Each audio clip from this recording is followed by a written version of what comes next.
Did you know a 2024 global workplace survey reported that around 60% of knowledge workers now use AI tools regularly, and in education, millions of students rely on AI assistants for explanations, research help, and career guidance?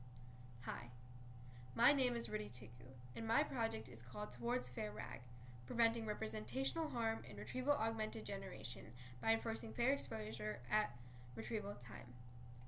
At a high level, this project is about one core idea. AI systems do not just generate answers.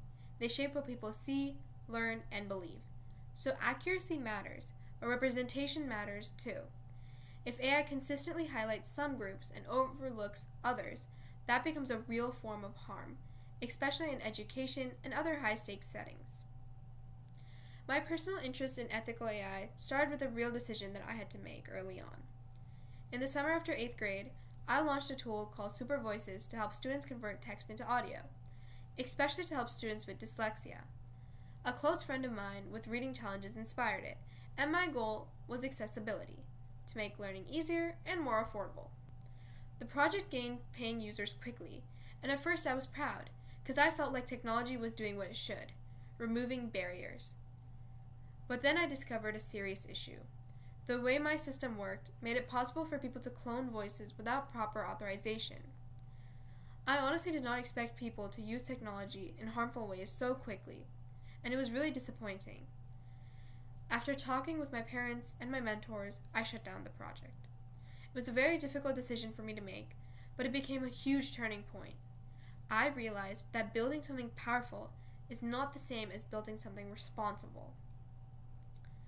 Later, I started building more AI applications and ran into another major bug: LLM hallucination. Models would generate accurate, confident-sounding answers even when they were wrong.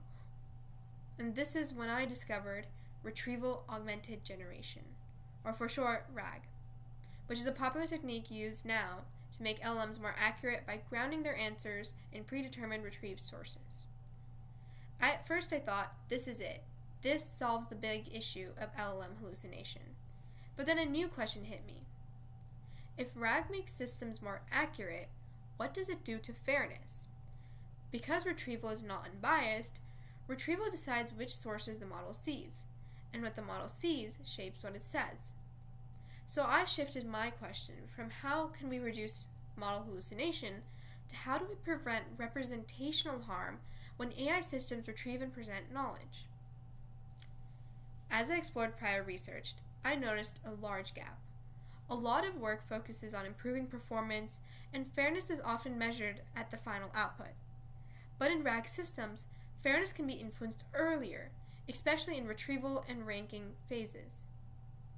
This core insight I found in my result is this: generation fairness closely followed retrieval exposure. In other words, if retrieval systems disproportionately surfaces biographies from one group, the model's citations and role model recommendations reflect that imbalance. When retrieval exposure becomes closer to parity, generation parity moves closer too.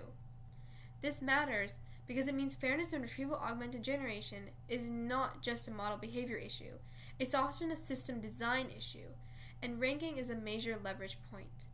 So the impact of my work is not only that one method performs better than another, it is the conclusion that if we want fairer AI outputs, we need to engineer fairness directly into retrieval, and not just hope that the LLM fixes it. This is not just about Wikipedia lists. It's about how AI shapes learning, opportunity, and visibility. Students now are using AI to learn about careers, history, science, and leadership. And if AI systems repeatedly surface one demographic group as the most influential, it quietly shapes what students believe is possible for them.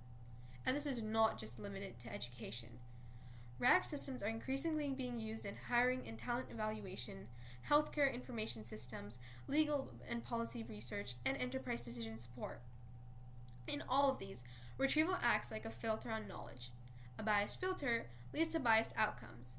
So the impact of this project is that it demonstrates something actionable. Fairness is not an abstract value statement.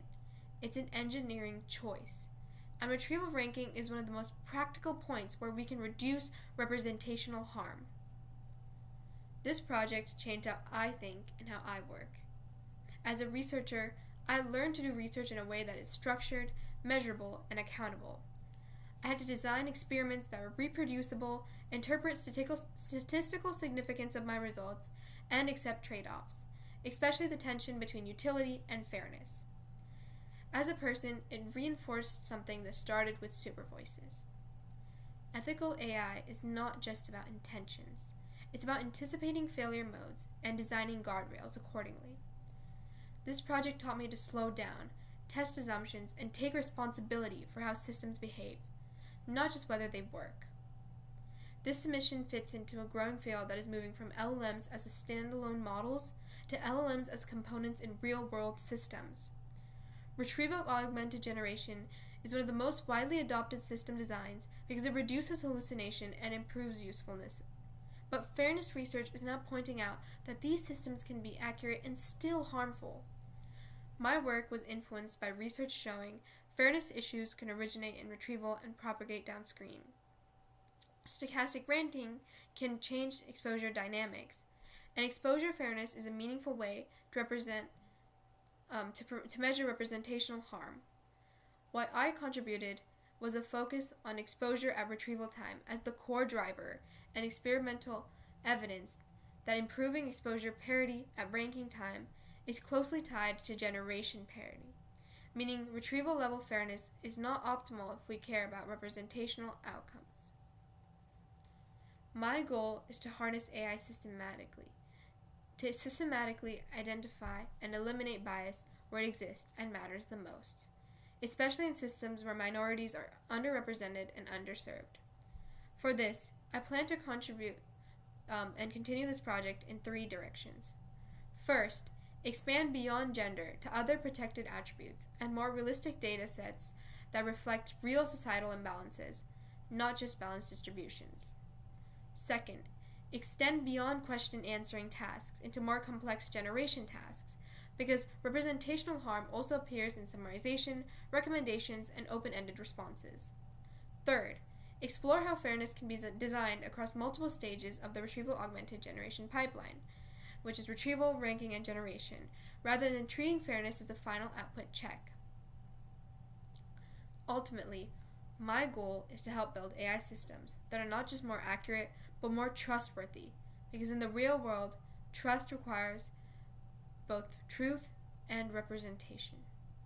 Thank you so much for your time.